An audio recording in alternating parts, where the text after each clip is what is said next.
High friends, आज हामी चाहिँ ब्लड कलेक्सन गर्दैछौँ जहाँ हामीसँग छ एउटा ग्लोभ्स, त्यसपछि 3 ml को सिरिन्ज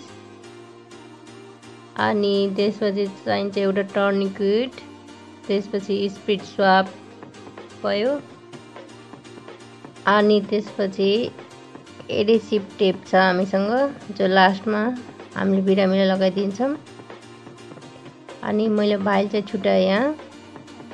अनि त्यसपछि बिरामीको हात चाहिँ एकदम सजिलो तरिकाले पिलोमा राखेर टर्निक्विट बान्ने अनि मुट्ठी कस्न पनि भन्ने। टर्निक्विट बानिसकेपछि एकदम राम्रोसँग देखिन्छ नसा।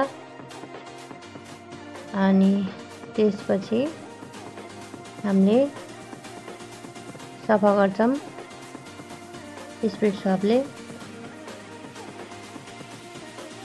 त्यसपछि बिरामीकै अगाडि हामीले चाहिँ सिरिन्जलाई खोल्छौँ अनि पिस्टन चेक गर्नुपर्छ हामीले ठीक छ कि ठीक छैन, टाइट छ कि नै भनेर।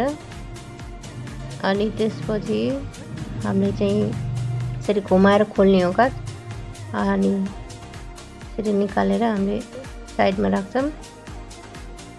अनि त्यसपछि बिरामीको भेनमा 30 डिग्रीदेखि 60 डिग्रीको बिचमा हामीले चाहिँ भेनमा हान्नुपर्छ। त्यसपछि टेस्ट अनुसार जति चाहिने हो त्यति चाहिँ हामीले निकाल्नुपर्छ। अनि त्यसपछि हल्का टर्निक्विट ढिला गरेर हामीले सिरिन्ज निकाल्ने यसरी।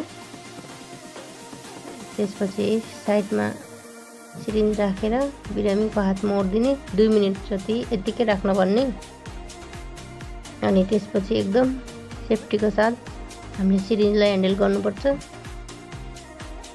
अनि निडिल अलग गराएर बिस्तारै भाइलमा चाहिँ हाल्नुपर्छ।